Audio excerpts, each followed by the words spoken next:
और इस बीच एक बड़ी खबर आपको बता दें, और बड़ी खबर यह है कि टीएमसी ने चुनाव आयोग को खत लिखा और सीबीआई की कार्रवाई पर सवाल उठाए हैं। कहा है कि चुनाव के दिन सीबीआई के छापे गलत। तो टीएमसी ने चुनाव आयोग को खत लिखा है, सीबीआई के खिलाफ शिकायत की है। टीएमसी ने चुनाव आयोग को खत लिखकर और सीबीआई की कार्रवाई पर सवाल उठाए हैं। टीएमसी ने कहा है कि चुनाव के दिन सीबीआई के छापे गलत हैं। आपको बता दें, सीबीआई लगातार छापेमारी की कार्रवाई कर रही है और संदेश खाली में सीबीआई ने जब रेड की तो वहां से हथियारों का बड़ा जखीरा बरामद हुआ। टीएमसी बौखलाई हुई और अब इस बीच चुनाव आयोग से शिकायत की टीएमसी ने सीबीआई की कार्रवाई पर सवाल उठाए हैं और यह कहा है कि चुनाव के दिन छापे गलत हैं।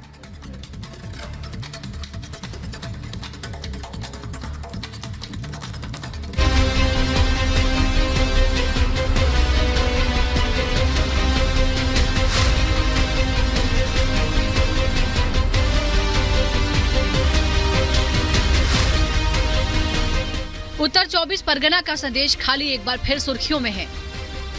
ये वही संदेश खाली है जहां राशन घोटाले के मामले में छापा मारने पहुंची ईडी की टीम पर जानलेवा हमला हुआ था। ये वही संदेश खाली है जहां की महिलाओं के साथ हैवानियत हुई। ये वही संदेश खाली है जो शेख शाहजहां जैसे अपराधियों का गढ़ बन गया था। संदेश खाली एक बार फिर नेशनल मीडिया की सुर्खियों में है। दरअसल शेख शाहजहां के बाद संदेश खाली के कई संदिग्ध अपराधी सीबीआई के रडार पर हैं। सीबीआई ने कई ठिकानों पर छापेमारी की है। छापेमारी के दौरान जो तस्वीरें सामने आई उससे सबके होश उड़ गए। जांच एजेंसी ने छापेमारी के दौरान अलग अलग ठिकानों से हथियारों का जखीरा बरामद किया है। इन हथियारों में बम के साथ साथ कई विदेशी हथियार भी शामिल हैं। आनन फानन में एनएसजी की टीम को मौके पर बुलाया गया, बमों को डिफ्यूज किया गया। सीबीआई टीम ने रेड के दौरान 4 विदेशी पिस्टल, एक इंडियन रिवॉल्वर, एक कोल्ट रिवॉल्वर, एक देशी पिस्टल समेत भारी मात्रा में कारतूस बरामद किए। शेख शाहजहां ने जो प्लान बनाया उससे ये जो ईडी का टीम उसको रोक के रखा सौरबेड़िया पे और दूसरे रास्ते से ये जो आर्म्स और बाकी जो डॉक्यूमेंट्स है वो ये आबू तालिब के जो घर है वहां पे लाया गया और यहाँ पे ही उसको जमीन के नीचे गाड़ दिया गया। और जब कल सीबीआई का जो टीम यहाँ पे पहुंचा उसके बाद जो रेड का जो पूरा कार्यक्रम शुरू हुआ उसके बाद यहाँ से जो पिस्तौल और जो एक्सप्लोसिव जो सीजर किया गया था वो सब सीबीआई अभी ले जा चुके हैं। जानकारी के मुताबिक जहां से हथियार बरामद किए गए हैं वो एक रिक्शा चालक अबू तालिब का ठिकाना है। सूत्रों की माने तो तालिब संदेश खाली में स्थानीय टीएमसी नेता हफीजुल खान का रिश्तेदार है और हाफिज शेख शाहजहां का करीबी बताया जा रहा है। ऐसे में कहीं न कहीं इन हथियारों के तार शेख शाहजहां से जुड़ते नजर आते हैं। देखिए, जो हथियार की जखीरा बरामद हुआ है एक टीएमसी के लीडर के रिलेटिव के घर से हुआ है, तो क्यों एक लाके रखा गया था तो वो लोग ही बता पाएंगे। इसको पकड़ के संदेश खाली के जो बेताज बादशाह रहे हमारे शेख शाहजहां, इनको पकड़ना चाहिए। इन हथियारों की बरामद को बता दें, दरअसल फिर से संदेश खाली पहुंची है सीबीआई की टीम, राजबाड़ी गांव पहुंची है सीबीआई की टीम। शिकायतकर्ताओं से अब बातचीत करेगी सीबीआई की टीम। ये बड़ी खबर आपको बता दें, राजबाड़ी गांव संदेश खाली का, जहां पर एक बार फिर से सीबीआई की टीम और पहुंची है और बताया जा रहा है कि शिकायतकर्ताओं से बातचीत करेगी और इस पूरे मामले की तह तक जाने की कोशिश सीबीआई की टीम करती हुई नजर आएगी।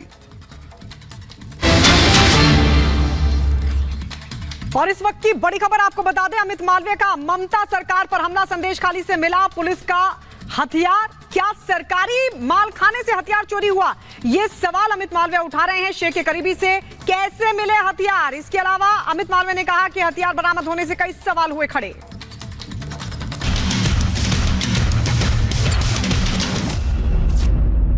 जनार्दन का आशीर्वाद प्राप्त करना चाहते हैं और दूसरी तरफ बहनों और भाइयों, दूसरी तरफ कांग्रेस, सपा और उसके सहयोगी दल है जो देश के खिलाफ साजिश रच रहे हैं। मैं एक बात और आपको बता दूं, यहां के अहरिया समाज को आरक्षण से वंचित करने का पाप भी कांग्रेस ने ही किया था। याद करिए, पहले वो अनुसूचित जाति में आती थी, कांग्रेस ने उन्हें अनुसूचित जाति से अन्यायपूर्ण तरीके से हटाने का काम भी किया था। हमारी सरकार ने इनका प्रस्ताव भेजा है कि इनको उचित सम्मान मिलना चाहिए।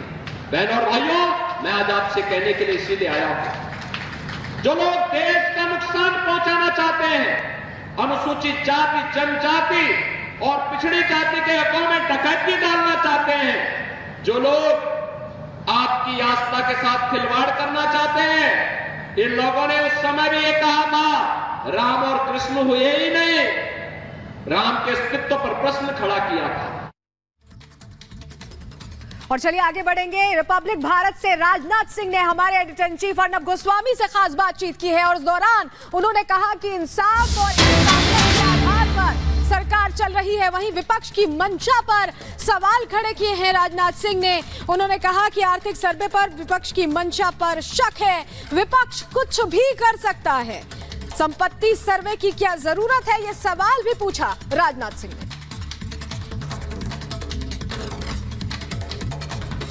अब रीजनल फैक्टर्स को आप अंडरमाइन कर रहे हैं, ब्रांड मोदी बिल्कुल नहीं। आप रीजनल फैक्टर्स को अंडरमाइन कर रहे हैं। बिल्कुल नहीं, रीजनल फैक्टर को कभी भी अंडरमाइन नहीं करते। जैसे तमिलनाडु में डीएम के बहुत बड़ा फैक्टर है, आप उसको अंडरमाइन नहीं कर सकते। केरल में मुस्लिम पॉपुलेशन, क्रिश्चियन पॉपुलेशन काफी ज्यादा है, उसको अंडरमाइन नहीं कर सकते। देखिए, मैं तो मुस्लिम पॉपुलेशन में भी मैं कहना चाहता हूँ कि मुस्लिम पॉपुलेशन में भी certain percentage Bharatiya Janata party को इस बार निश्चित रूप से प्राप्त होगा। उसका कारण है गवर्नमेंट की जो भी हमारी स्कीम्स रही हैं सोशल वेलफेयर की, उन स्कीम्स की बेनिफिट समाज के हर सेक्शन के लोगों को मिली है।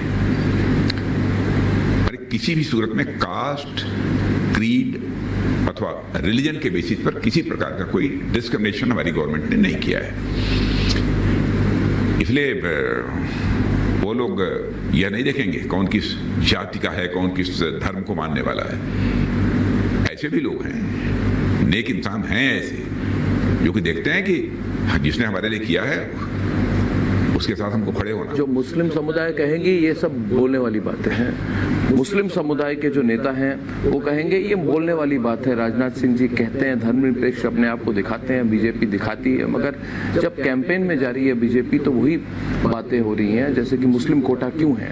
अब देखिए, मुस्लिम कोटा नेशनल लेवल पे तो नहीं है, आपने मुस्लिम कोटा को इशू क्यों बनाया? मुस्लिम कोटा की क्या जरूरत है? नहीं, मगर बातचीत जरूरत क्या है, उसको उठाने की जरूरत क्या है? उसको स्पीच उठाने के लिए तो हमारे अपोजिशन के लोग उठा रहे हैं। प्रधानमंत्री उसके बारे में क्यों कह रहे हैं? नहीं, मैं कहता हूं कि अपोजिशन के जो लोग मिलेंगे, प्रधानमंत्री को उसका जवाब तो देना ही पड़ेगा। यदि प्रधानमंत्री जनता को क्लैरिफाई यदि कर रहे हैं चीजों को कि हमने क्या किया है, इसमें क्या आपत्ति किसी को होनी चाहिए। मगर मुद्दा क्यों बनाया इसको? मुद्दा हमने बनाने की कोई कोशिश नहीं की है। कभी भी कास्ट, क्रीड, रिलीजन के बेसिस पर पॉलिटिक्स करने वाले लोग नहीं हैं। हमारी पॉलिटिक्स का आधार ही होता है जस्टिस एंड ह्यूमैनिटी, इंसाफ और इंसानियत, यही हमारी राजनीति का आधार है। राजनाथ जी, अगर ये बात है तो ये मंगलसूत्र वाली बात जो आई, इसकी जरूरत क्या थी? अब प्रधानमंत्री ने कहा देखिए, मंगलसूत्र छीन लेंगे तो उससे तो वही एक धार्मिक आधार की सोच हो जाती है कि मंगलसूत्र छीन लेंगे आपसे, तो एक तरह से तो पोलराइजेशन की भाषा नहीं है ये। नहीं, पोलराइजेशन की पॉलिटिक्स बीजेपी नहीं करती। उन्होंने कहा कि जब ये सर्वे कराने की, आपकी प्रॉपर्टी, आपकी संपत्ति का सर्वे कराने की बात कर रहे हैं, तो इसका मतलब कि ये गड़बड़ करेंगे कुछ। तो सरल और सहज भाषा में लोगों के समझ में आ जाए कि इनकी ये मंशा क्या है, उसे स्पष्ट करने के लिए प्रधानमंत्री। आपको लगता है उनकी मंशा है? आपको लगता है, आपको विश्वास है यही उनकी मंशा है? इलेक्शन मैनिफेस्टो को देखने के बाद और इसके पहले भी जो भी लोगों ने कमेटीज बनाई थी, चाहे रंगनाथ मिश्र कमेटी रही हो, चाहे स्ट्रक्चर कमेटी रही हो, उसकी जो रिकमेंडेशंस रही हैं उसको देखने से तो यही लगता है कि उनकी कुछ न कुछ मंशा है। और आपने देखा कि इंडियन शंका है आपको? हाँ, आपको शंका है उसको लेकर? हाँ, बिल्कुल शंका है। ये कुछ भी कर सकते हैं। मैंने संपत्तियों का सर्वे कराने का क्या मतलब है? इसको इलेक्शन मैनिफेस्टो में डालने का क्या उचित है? एक सवाल पूछिए। और एक चीज इसके साथ और मैं बता देना चाहता हूँ, आपने देखा होगा इंडियन ओवरसीज कांग्रेस के जो चेयरमैन हैं, उनका स्टेटमेंट भी जो इधर आया है कि हमारी जो पारिवारिक संपत्ति होगी उसका ऐसा होना चाहिए कि 55% गवर्नमेंट के पास जाएगा, ये डेथ हो जाती है जो उसका परिवार का मालिक है, 45% उस परिवार के पास रहना चाहिए। क्या मतलब है इन सब चीजों का? इस चुनाव में क्या मतलब है? सुप्रीम कोर्ट ने कहा कि शंका के आधार पर हम ईवीएम पर वर्डिक्ट नहीं दे सकते। बिल्कुल ठीक कहा। प्रशांत भूषण को शंका है, उसका मतलब नहीं है कि हम उसके ऊपर उसके आधार पर ईवीएम को ही नकार दें और कह दें पूरे सिस्टम को बदल दीजिए, मगर उसी सवाल को आगे ले जाते हुए शंका के आधार पर, जैसे कि शंका के आधार पर लोगों ने सीए के बारे में कहा, मुस्लिम समुदाय को गुमराह करने की कोशिश की कि आपकी जो है आपकी सिटीजनशिप चली जाएगी, आपकी नागरिकता चली जाएगी, आपको कागज दिखाने पड़ेंगे, जो सुख नहीं हुआ। अगर शंका के आधार पर अगर बीजेपी कह रही है तो मैं इसको स्पष्ट रूप से जानना चाहता हूं आपसे कि शंका के आधार पर आप कह रहे हैं देखिए ये कांग्रेस पार्टी मुस्लिम कोटा लाएगी, ये कांग्रेस पार्टी आपकी संपत्ति ले लेगी, ये कांग्रेस पार्टी आपके मंगलसूत्र को लेके किसी और को दे देगी, किसी और समुदाय को दे देगी, ये कांग्रेस पार्टी मुस्लिम कोटा जुडिशरी में ले आएगी, ये कांग्रेस पार्टी की पूरी जो आधार है वो एक तरफ से घुसपैठियों को आपका मंगलसूत्र लेके वो घुसपैठियों को दे देंगे। तो इसका प्रभाव क्या पड़ेगा? पहले तो ये मैं आपको क्लैरिफाई कर दूं कि जो कुछ भी मैं कह रहा हूं शंका के आधार पर नहीं कह रहा हूं। शंका के आधार पर नहीं, बिल्कुल नहीं। हमारे प्रधानमंत्री भी जो कहते हैं शंका है, ऐसा नहीं है।